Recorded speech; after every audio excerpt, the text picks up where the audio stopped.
Hello friends, welcome to crazy GK trick. तो आइए daily current affairs की series को आगे बढ़ाते हैं और आज के इस वीडियो में हम 5 अक्टूबर 2023 के सभी करंट अफेयर्स को एक एक करके यहाँ पर डिस्कस कर लेते हैं।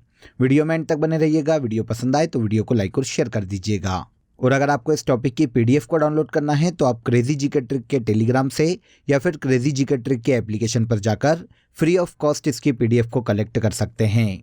आइए आज के करंट अफेयर का सबसे पहला क्वेश्चन देखिए। 2023 में रसायन विज्ञान के लिए नोबेल पुरस्कार से किसे सम्मानित किया गया है?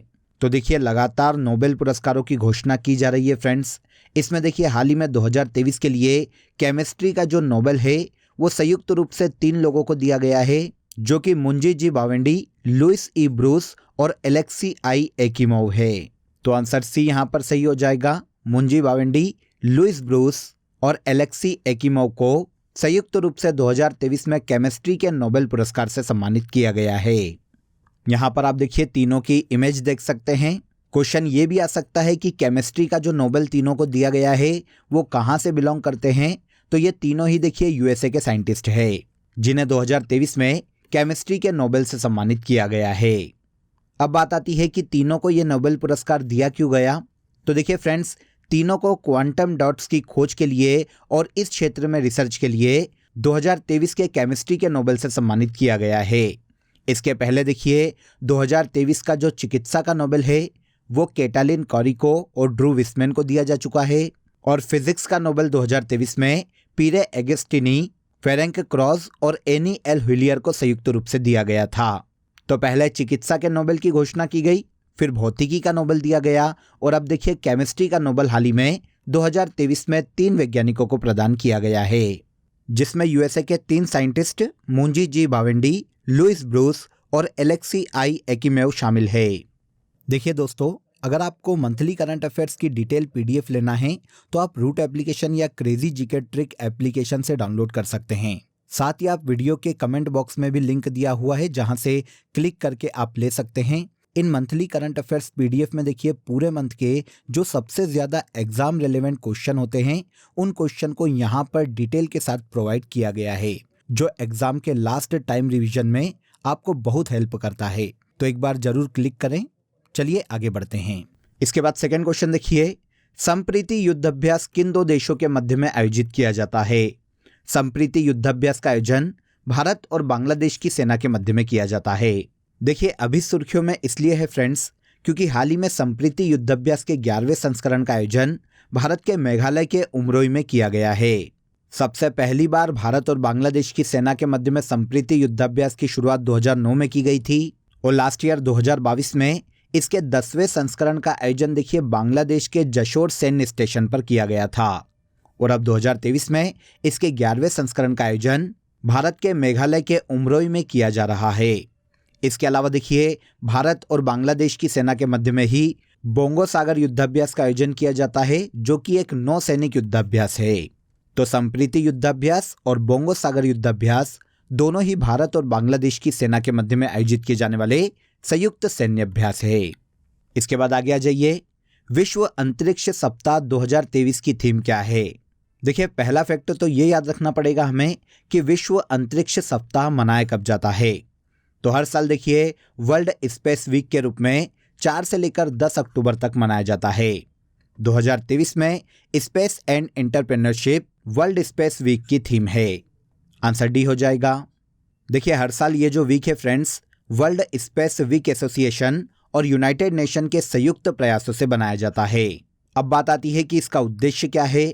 तो लोगों को अंतरिक्ष के बारे में जागरूक करना और उन्हें यह समझाना कि अंतरिक्ष से आने वाले भविष्य में उन्हें क्या प्रॉफिट होने वाले हैं और वो उनकी लाइफ का किस प्रकार से एक हिस्सा है। इस उद्देश्य से हर साल वर्ल्ड स्पेस वीक के रूप में 4 से लेकर 10 अक्टूबर तक मनाया जाता है। इस वीक को मनाए जाने की शुरुआत 1999 में की गई थी, और 2023 में space and entrepreneurship World Space Week 2023 की थीम है। डेट याद रखिएगा, डेट एग्जाम में अक्सर पूछी जाती है। ईरानी ट्रॉफी 2023 का खिताब किसने जीता है?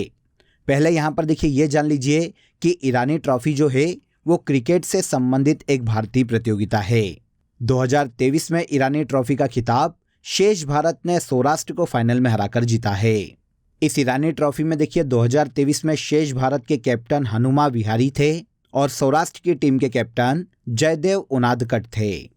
2023 में इसका खिताब शेष भारत की टीम ने अपने नाम किया है और यह शेष भारत का ईरानी ट्रॉफी का 31वां खिताब है। इसके पहले लास्ट ईयर 2022 में भी इसका खिताब शेष भारत ने ही अपने नाम किया था। अब हमें ईरानी ट्रॉफी 2023 में देखिए रनर अप भी पता चल गए और विनर भी पता चल गए।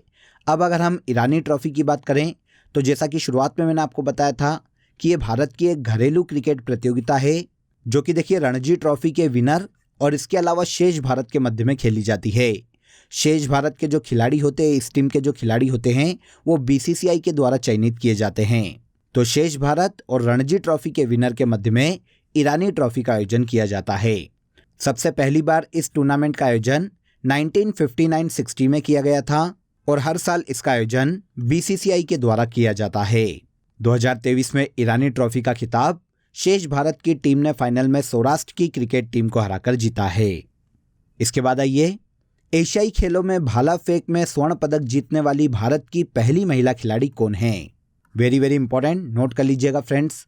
एशियाई खेल 2023 में चीन के होंगजू में आयोजित किए जा रहे हैं, जिसमें देखिए पहली बार जेवलिन थ्रो में गोल्ड जीतने वाली भारत की पहली महिला खिलाड़ी अन्नू रानी बन गई है। आंसर भी हो जाएगा। एशियन गेम्स 2023 में भारतीय एथलीट अन्नू रानी ने जेवलिन थ्रो में गोल्ड मेडल अपने नाम किया है और इसी के साथ भारत की अन्नू रानी एशियाई खेलों में जेवलिन थ्रो में गोल्ड जीतने वाली भारत की पहली महिला खिलाड़ी बन गई है। अन्नू रानी ने देखिए जेवलिन थ्रो के फाइनल में 62.92 मीटर का भाला फेंककर ये गोल्ड मेडल अपने नाम किया है। भारत के किस स्टेट से बिलोंग करती है, अगर ये क्वेश्चन पूछा जाए तो अन्नू रानी का संबंध भारत के उत्तर प्रदेश के मेरठ शहर से है। क्योंकि देखिए नीरज चोपड़ा काफ़ी सुर्खियों में रहते हैं, इसीलिए अन्नू रानी भी यहाँ पर इंपॉर्टेंट हो जाती है, क्योंकि ये भारत की पहली ऐसी महिला बन गई है जिन्होंने जेवलिन थ्रो में एशियाई खेलों में गोल्ड अपने नाम किया है। इसके अलावा देखिए एशियाई खेलों में जो अन्य मेडल हाल ही के दिनों में आए हैं, अगर हम उनकी बात करें तो भारतीय एथलीट पारुल चौधरी ने महिलाओं की 5000 मीटर स्पर्धा में गोल्ड मेडल अपने नाम किया है। भारतीय एथलीट तेजस्विन शंकर ने डेकाथलॉन में सिल्वर मेडल अपने नाम किया और इसके अलावा कंपाउंड मिक्स इवेंट में तीरंदाजी स्पर्धा में भारत की ज्योति सुरेखा वेन्नम और ओजस प्रवीण देवतले की जोड़ी ने गोल्ड मेडल अपने नाम किया है। और एक और याद रखिएगा लवलीना बोर्गोहेन को, इन्होंने एशियाई गेम्स में देखिए बॉक्सिंग में सिल्वर मेडल अपने नाम किया है। देखिए एशियाई गेम्स जब 8 अक्टूबर को खत्म हो जाएंगे फ्रेंड्स, तो उसके बाद मैं आपको पूरी मेडल टेली बताऊंगा, उसमें आपके सारे डाउट क्लियर हो जाएंगे। एक एक खिलाड़ी ज़्यादा हो जाते हैं याद रखना, तो मेन जो गोल्ड लेकर आए हैं उन्हें स्पेशली याद रखिएगा, आपका काम हो जाएगा। क्वेश्चन हमारा अन्नू रानी पर था तो इन्हें याद रखिएगा, ये जेवलिन थ्रो में एशियाई गेम्स में गोल्ड जीतने वाली भारत की पहली महिला खिलाड़ी है। अब आ जाइए आज की कंट्री इन न्यूज़ में हम अफ्रीका महाद्वीप के देश चाड को डिस्कस कर लेते हैं। छोटा सा देश है इसीलिए यहाँ पर फैक्ट कम हैं, लेकिन फिर भी एक बार देख लीजिए, एग्जाम में पूछे जा सकते हैं। चाड जो कि अफ्रीकी देश है, इसकी कैपिटल अनजामेना है। यहाँ पर ऑफिशियल करेंसी फ्रैंक चलती है और मोहम्मद डेबी वर्तमान में इस देश के प्रधानमंत्री के पद पर हैं। देखिए अफ्रीकी देश चाड एक लैंडलॉक्ड कंट्री है फ्रेंड्स, जिसका अधिकतर हिस्सा सहारा मरुस्थल पर स्थित है। इसके पड़ोसी देशों की बात करें तो Libya, Sudan, central Africa, Nigeria, niger और कैमरून, ये सभी चाड के पड़ोसी देश हैं। कैमरून और चाड की सीमा पर ही देखिए चाड लेक स्थित है। इसके अलावा चारी नदी चाड की सबसे लंबी नदी है और एमी कोसी चाड की सबसे ऊंची चोटी है। ग्लोबल हंगर इंडेक्स में चाड विश्व में 117वें स्थान पर है। यहाँ पर वर्तमान में 2 यूनेस्को साइट देखने को मिलती है, जिसमें ओवनी आंगा की झीलें और एनेडी मैसिव पर्वत श्रृंखला शामिल है। तो यह है फ्रेंड्स अफ्रीकी देश चाड।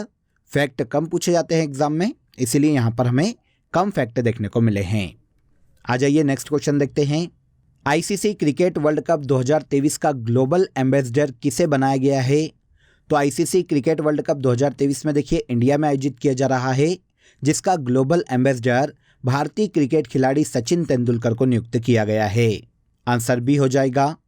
आईसीसी के द्वारा देखिए भारत के बल्लेबाज खिलाड़ी सचिन तेंदुलकर को आईसीसी क्रिकेट वर्ल्ड कप 2023 में ग्लोबल एम्बेसडर नियुक्त किया गया है। आज से मतलब देखिए 5 अक्टूबर 2023 से ही आईसीसी क्रिकेट वर्ल्ड कप 2023 की शुरुआत हो रही है और इसका जो पहला मैच है 5 अक्टूबर को इंग्लैंड और न्यूजीलैंड के मध्य में खेला जाएगा, जिसमें वर्ल्ड कप की ट्रॉफी लेकर सचिन तेंदुलकर मैदान में आएंगे और इस टूर्नामेंट की शुरुआत की घोषणा करेंगे। इसके अलावा इस फैक्ट को भी याद रखिएगा कि शाहरुख खान वर्तमान में आईसीसी मेंस वर्ल्ड कप 2023 के ब्रांड एम्बेसडर हैं और अब ग्लोबल एम्बेसडर सचिन तेंदुलकर को नियुक्त किया गया है। जैसा कि अभी मैंने आपको बताया, 2023 में ये वर्ल्ड कप 5 अक्टूबर से लेकर 19 नवंबर 2023 तक इंडिया में खेला जाएगा, जिसमें देखिए टोटल 10 टीमें पार्टिसिपेट कर रही है। आगे आइए, हाल ही में किस राज्य के प्रसिद्ध पश्मीना क्राफ्ट को जीआई टैग प्रदान किया गया है? नाम आपने काफ़ी सुना होगा। पश्मीना क्राफ्ट देखिए भारत के जम्मू कश्मीर राज्य का एक क्राफ्ट है। जम्मू कश्मीर के कठुआ जिले के 100 साल से अधिक पुराने इस शिल्प, जिसे पश्मीना क्राफ्ट के नाम से जाना जाता है, इसे हाल ही में जीआई टैग प्रदान किया गया है। जम्मू कश्मीर का पश्मीना क्राफ्ट देखिए कश्मीरी ऊन के रूप में भी जाना जाता है, जो कि अपनी कोमलता, बारीकी और पंख जैसे हल्के वजन के लिए जाना जाता है। तो पश्मीना क्राफ्ट जो कि जम्मू कश्मीर का है फ्रेंड्स, इसे हाल ही में जीआई टैग प्रदान किया गया है। इसके अलावा देखिए जम्मू कश्मीर के भद्रवा राजमाश, सुलाई शहद और केसर को भी जीआई टैग दिया जा चुका है और अब जम्मू कश्मीर के पश्मीना क्राफ्ट को भी जीआई टैग से सम्मानित किया गया है। भारत में जीआई टैग की शुरुआत 2003 में की गई थी और सबसे पहली बार 2004 में पश्चिम बंगाल की दार्जिलिंग चाय को जीआई टैग दिया गया था। कनाडा इंडिया फाउंडेशन द्वारा ग्लोबल इंडियन अवार्ड से सम्मानित होने वाली पहली महिला कौन है? तो कनाडा इंडिया फाउंडेशन के द्वारा देखिए हाल ही में ग्लोबल इंडियन अवार्ड से सुधा मूर्ति को सम्मानित किया गया है। आंसर भी हो जाएगा। सुधा मूर्ति को आप सभी जानते हैं, ये इन्फोसिस टेक्नोलॉजी के संस्थापक नारायण मूर्ति की पत्नी है फ्रेंड्स, जिन्हें हाल ही में इंडो कैनेडियन समारोह में कनाडा इंडिया फाउंडेशन के द्वारा ग्लोबल इंडियन अवार्ड से सम्मानित किया गया है। और इस तरह देखिए भारत की सुधा मूर्ति ग्लोबल इंडियन अवार्ड पाने वाली पहली महिला बन गई है। सुधा मूर्ति को यह पुरस्कार उनके लिटरेचर और इसके अलावा समाज सेवा के क्षेत्र में जो उनका योगदान है, इसके लिए प्रदान किया गया है। इसके पहले इनके पति मतलब इन्फोसिस टेक्नोलॉजी के संस्थापक नारायण मूर्ति को 2014 में इस सम्मान से सम्मानित किया गया था। अब 2023 में ग्लोबल इंडियन अवार्ड से सुधा मूर्ति को सम्मानित किया गया है और यह पुरस्कार पाने वाली ये भारत की पहली महिला है। यह पुरस्कार हर साल कुछ मेजर क्षेत्रों में किसी भारतीय को प्रदान किया जाता है। देने वाली संस्था कनाडा इंडिया फाउंडेशन है और इस पुरस्कार के तहत $50,000 की राशि प्रदान की जाती है। वर्ल्ड बैंक ने वित्त वर्ष 2023-24 के लिए भारत की जीडीपी वृद्धि दर कितनी रहने का अनुमान बताया है? तो देखिए वर्ल्ड बैंक के अनुसार वित्त वर्ष 2023-24 के लिए भारत की जीडीपी ग्रोथ 6.3% रहने वाली है। वर्ल्ड बैंक ने अपनी पिछली रिपोर्ट के अनुसार ही इस बार भी जीडीपी ग्रोथ को 6.3% बरकरार रखा है, क्योंकि वर्ल्ड बैंक ने अप्रैल में भी ऐसी एक रिपोर्ट जारी की थी जिसमें उसने 2023-24 के फाइनेंशियल ईयर के लिए भारत की जीडीपी ग्रोथ का अनुमान 6.6% से घटाकर 6.3% कर दिया था। और अब इसकी अक्टूबर की रिपोर्ट में भी वर्ल्ड बैंक ने भारत की जीडीपी का अनुमान 6.3% ग्रोथ का लगाया है। वर्ल्ड बैंक की बात करें तो पूरे वर्ल्ड में पुनर्निर्माण और विकास कार्यों के लिए आर्थिक सहायता देने वाली ये एक वैश्विक संस्था है, जिसकी स्थापना जुलाई 1944 में की गई थी और इसका हेडक्वार्टर यूएसए के वॉशिंगटन डीसी में स्थित है। वर्तमान में इसकी मेंबर कंट्री 189 है और अजय बंगा इसके वर्तमान में हेड है।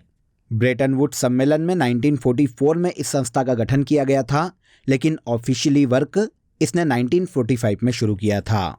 इसके बाद आज के करंट अफेयर का सबसे लास्ट क्वेश्चन देखिए, हाल ही में प्रोजेक्ट उद्धव किसके द्वारा शुरू किया गया है? तो प्रोजेक्ट उद्धव की शुरुआत हाल ही में इंडियन आर्मी के द्वारा की गई है। इंडियन आर्मी ने देखिए प्रोजेक्ट उद्धव को रक्षा think tank united service institute of India के सहयोग से शुरू किया है। अब देखिए बात करते हैं इंडियन आर्मी के प्रोजेक्ट उद्धव की कि ये प्रोजेक्ट क्या है। तो देखिए सिंपली वे में अगर हम इसे समझे तो इंडियन आर्मी इतिहास में या हिस्ट्री में जितने भी वॉर लड़े गए हैं, जितने भी युद्ध लड़े गए हैं, उन सभी युद्धों को एनालिसिस करने वाली है और उसमें जो कौशल यूज़ हुआ है, जो स्ट्रेटेजी या डिप्लोमेसी यूज़ की गई थी, उनको एनालिसिस करने के बाद इन फ्यूचर अगर कोई युद्ध होता है तो उस युद्ध में उस स्ट्रेटेजी को यूज़ करने वाली है। इसे ही इंडियन आर्मी ने प्रोजेक्ट उद्धव नाम दिया है। इस तरह से ये जो प्रोजेक्ट है पास्ट और फ्यूचर को जोड़ने का भारतीय सेना का एक प्रयास है। तो प्रोजेक्ट उद्धव को इंडियन आर्मी के द्वारा हाल ही में शुरू किया गया है। क्लियर? तो यहाँ पर देखिए हमने 5 अक्टूबर 2023 के सभी करंट अफेयर्स को डिटेल में समझ लिया। अब आ जाइए आज की फैक्ट शीट में हम भारत के प्रमुख पर्यटन स्थल को आगे बढ़ाते हैं। तो देखिए विजय स्तंभ राजस्थान के चित्तौड़ में महाराणा कुंभा के द्वारा निर्मित किया गया है। दिल्ली में कुतुब मीनार का निर्माण कुतुबुद्दीन ऐबक ने करवाया था और इसके अलावा राजस्थान के अजमेर में 2.5 दिन का झोपड़ा मस्जिद का निर्माण भी कुतुबुद्दीन ऐबक के द्वारा ही करवाया गया था। दिल्ली में हौज खास का निर्माण अलाउद्दीन खिलजी ने करवाया था। इसके अलावा दिल्ली में तुगलकाबाद की स्थापना गयासुद्दीन तुगलक के द्वारा की गई थी। राजस्थान के कोटा में किशोर सागर राजकुमार धीर दे के द्वारा निर्मित किया गया था। राजस्थान के अजमेर में अन्ना सागर अन्ना जी चौहान के द्वारा निर्मित किया गया है। दिल्ली में फिरोज शाह कोटला का निर्माण फिरोज शाह तुगलक ने करवाया था और इसके अलावा राजस्थान के बूंदी में बूंदी के किले का निर्माण राजा नगर सिंह के द्वारा करवाया गया था। इसके बाद लास्ट सेशन में जो करंट अफेयर हमने डिटेल में समझा था उसे हम एक बार यहाँ पर रिवाइज कर लेते हैं। पहला देखिए भौतिकी का नोबेल पुरस्कार 2023 में पीरे अगोस्टिनी, फेरेंक क्रॉन्ज और एनी एल हुइलियर को दिया गया है। सीमा सुरक्षा संगठन का नया महानिदेशक लेफ्टिनेंट जनरल रघु श्रीनिवासन को बनाया गया है। चर्चा में रही वैक्सीन R21 जिसे मैट्रिक्स M के नाम से जाना जाता है, यह मलेरिया की वैक्सीन है। मोहम्मद मोइज्जू हाल ही में मालदीव के नए प्रेसिडेंट नियुक्त किए गए हैं। रामागुंडम NTPC परियोजना का उद्घाटन नरेंद्र मोदी ने तेलंगाना राज्य में किया है। चर्चित खिलाड़ी NC सोजन एडापिल्ली का संबंध लंबी कूद से है। नगरनार स्टील प्लांट भारत के छत्तीसगढ़ राज्य में स्थित है। इसके बाद देश का पहला solar roof cycling track Telangana राज्य में बनाया गया है। 4th विश्व सांस्कृतिक महोत्सव का आयोजन अमेरिका में किया गया और चर्चित वल्कन 2020 प्रोजेक्ट का संबंध यूनाइटेड किंगडम से है। तो ये सभी ऐसे करंट अफेयर है फ्रेंड्स जिन्हें हमने लास्ट डे के सेशन में डिटेल में समझा था। अब आज के लिए आप सभी के लिए क्वेश्चन ऑफ द डे है, झांसी की रानी, बिखरे मोती, सभा के खेल, सीधे साधे चित्र किसकी रचनाएं है? कमेंट में जरूर बताइएगा कि इस क्वेश्चन का आंसर क्या है। इसके अलावा दोस्तों आप सभी के लिए एक इम्पॉर्टेंट अपडेट है। अब आपके लिए क्रेजी जीके ट्रिक के सभी कोर्सेस वेबसाइट पर भी अवेलेबल है। ये सभी कोर्सेस आप सभी की रिक्वायरमेंट और लेटेस्ट एग्जाम पैटर्न को ध्यान में रखकर डिजाइन किए गए हैं। यहाँ हम बेसिक कॉन्सेप्ट के साथ साथ कॉम्प्रिहेंसिव लर्निंग पर फोकस करते हैं। तो एक बार जरूर वेबसाइट पर विजिट करें, इसका लिंक आपको डिस्क्रिप्शन बॉक्स में दिया गया है। तो आज के इस वीडियो में बस इतना ही। अगर वीडियो अच्छा लगा हो तो वीडियो को लाइक और शेयर कर दीजिए, चैनल को सब्सक्राइब कर लीजिए। कल फिर मुलाकात करेंगे नेक्स्ट डे के करंट अफेयर में। तब तक अपना ख्याल रखिए। जय हिंद, जय भारत।